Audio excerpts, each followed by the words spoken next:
Okay, so we're going to start our face by mapping it out first to get the basic shape, placement of the eyes, placement of the nose, mouth, things like that. And then once you've got those placed, we'll just go through and refine the shapes of everything. But really all you need to focus on is a nice line drawing. Don't worry about all the intricate details. Just get the basic shapes. So once you got the basic shapes, you'll be able to start filling things in. So next thing I'm going to do is mix up some paint. So what I do is going to do 50% yellow, 50% red, and then an equal part of white. Mix it together to get kind of a skin tone. And then once I mix up that skin tone, I'm going to block in the whole face with this skin tone that I made. And I might leave some little gaps in some areas where I want to be able to still see where some of my lines are. Now what I'm going to do is mix a little bit of white in that skin tone, make it brighter, and then I'm going to create some highlights. So when I add some highlights, after I add the highlight, I go back with just the regular skin tone and blend the edges, so then I get a smoother transition from the light into the regular skin tone. So whenever you add highlights, always take a step back with the original color to blend the edges.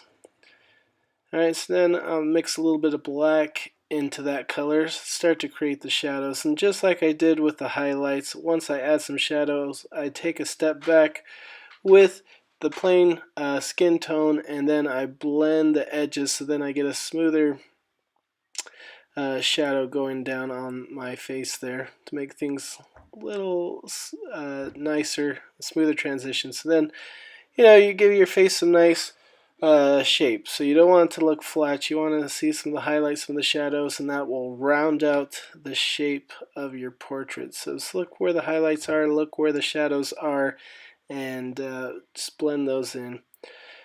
Okay, so I'm going to take a little bit of black and darken some of these areas, make some of these shadows a little bit darker because I need a little more contrast in my picture. So blend a little bit more black to create some darker contrasts. Okay, so now I'm going to do my lips. So I'm going to mix a little bit of red, a little extra red into that skin color, so I give my lips more of a reddish hue. Not like I'm wearing lipstick, but just so it's a little more reddish. Alright, so we'll work on the eyes. We'll start by filling in the white part of the eyes and then do my eye color.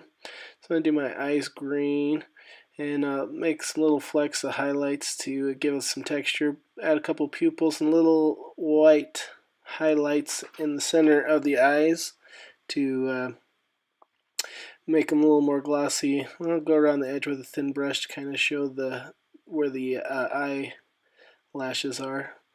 And add a little more contrast. Show my eyelids, some of my eyelashes, and some of these smaller details to make the eyes a little more popping.